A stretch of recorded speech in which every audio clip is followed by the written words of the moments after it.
جماعت کی نماز اکیلے شخص کی نماز سے 27 درجے زیادہ فضیلت یعنی ثواب رکھتی ہے۔ یہ صحیح بخاری کی حدیث ہے۔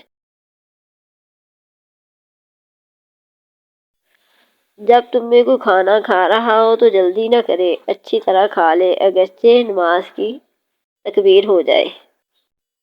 امام آمین کہیں تو تم بھی آمین کہو، کیونکہ جس کی آمین فرشتوں کی آمین سے مل جائے تو اس کے تمام سابقہ گناہ بخش دیے جاتے ہیں۔ میت کو قبر میں عذاب ہوتا ہے، اس میں سے جو کوئی جمعے کی نماز کے لیے آئے تو غسل کر لینا چاہیے۔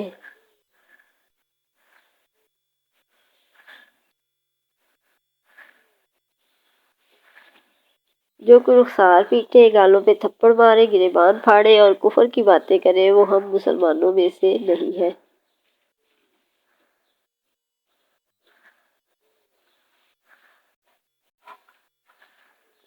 حضور صلی اللہ علیہ وسلم نے فرمایا جو لوگ مر گئے انہیں برا نہ کہو، کیونکہ انہوں نے جیسے عمل کیے تھے ویسا ہی بدلہ پا چکے۔ خیرات کرو، کیونکہ ایک زمانہ تم پر ایسا آنے والا ہے جب آدمی خیرات لے کر نکلے گا اور اس کو کوئی ایسا شخص نہ ملے گا جو خیرات کو قبول کر لے۔ دوزخ کی آگ سے بچو صدقہ دے کر، گو کہ کھجور کا ایک ٹکڑا ہی کیوں نہ ہو۔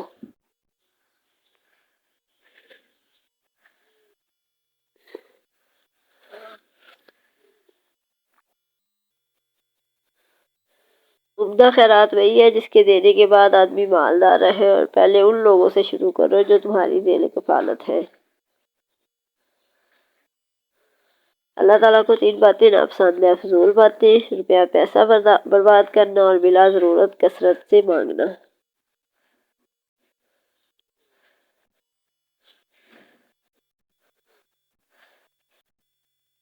مت گن ورنہ اللہ تجھے بھی حساب کر کے دے گا۔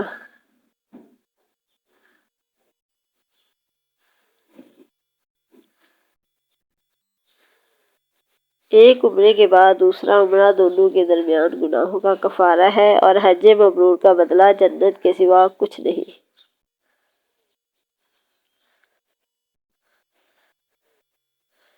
مدینہ میں دجال کا کچھ خوف نہ ہوگا۔ اس وقت مدینہ کے 7 دروازے ہوں گے اور ہر دروازے پر 2 فرشتے مقرر ہوں گے۔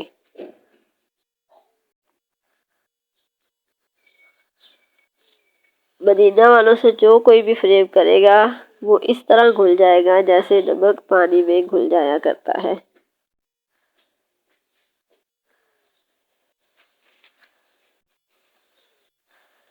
جو شخص روزہ رکھ کر بھی جھوٹ بولنا، دغا بازی کرنا نہ چھوڑے تو اللہ تعالیٰ کو یہ ضرورت نہیں کہ وہ اپنا کھانا اور پانی چھوڑ دے۔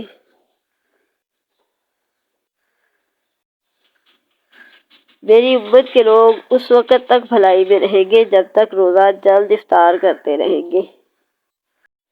اگر کوئی مر جائے اور اس کے ذمہ روزے واجب ہوں تو اس کا کوئی وارث یعنی رشتہ دار اس کی طرف سے روزے رکھے۔ رسول اللہ صلی اللہ علیہ وسلم کی حدیث ہے کہ اگر جنت کی کوئی عورت زمین والوں کی طرف جھانک لے تو زمین و آسمان کے درمیان تمام چیزوں کو روشن کر دے اور اس کو خوشبو سے بھر دے، اور اس کے سر کی اوڑھنی دنیا اور تمام چیزوں سے بہتر ہے۔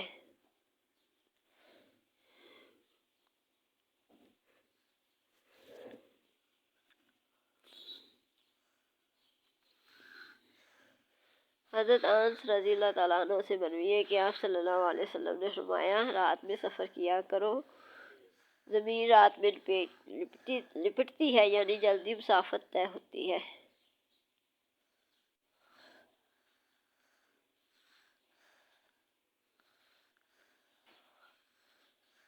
رسول اللہ صلی اللہ علیہ وآلہ وسلم نے ارشاد فرمایا الحیا خیر کلہ، حیا ساری کی ساری خیر ہے۔ من یحرم الفرق یحرم الخیر، جو شخص نرمی سے محروم ہے وہ ہر بھلائی سے محروم ہے۔ تم میں سے سب سے بہتر وہ شخص ہے جس کے اخلاق سب سے اچھے ہوں۔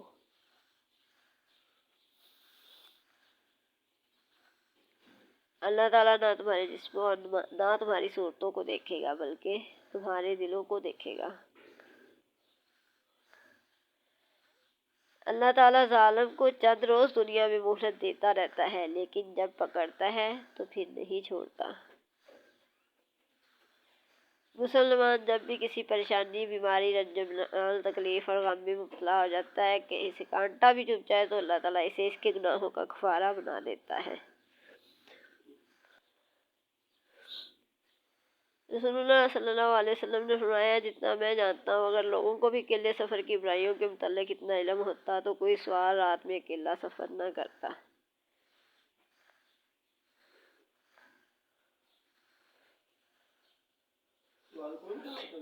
چغل خور جنت میں داخل نہیں ہوگا۔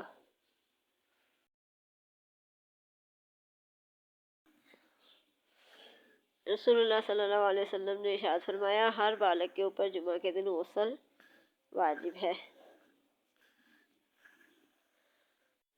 نبی کریم صلی اللہ علیہ وسلم کنواری لڑکیوں سے بھی زیادہ شرمیلے تھے۔ جب آپ کو کوئی ایسی چیز دیکھتے جو آپ کو ناگوار ہوتی تو ہم آپ کے چہرہ مبارک سے سمجھ۔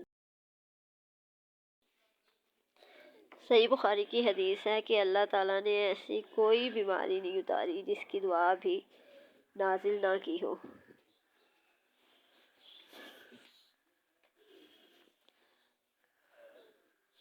رسول اللہ صلی اللہ علیہ وسلم کی حدیث ہے، یہ بھی صحیح بخاری کی ہے، کہ بہت سی عورتیں جو دنیا میں باریک کپڑے پہننے والی ہیں وہ آخرت میں ننگی ہوں گی۔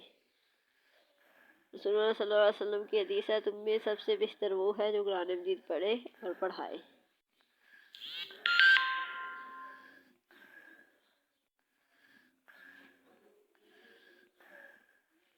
جمائی شیطان کی طرف سے ہے، جب کسی کو جمائی آئے تو جہاں تک ہو سکے اسے روکے، کیونکہ جب کوئی جمائی لیتے ہوئے ہاں ہاں ہاں کرتا ہے تو شیطان اس پہ ہنستا ہے، اور حسن سلوک کی سب سے زیادہ حقدار تمہاری ماں ہے۔ صحیح حدیث کی بخاری ہے، صحیح حدیث ہے۔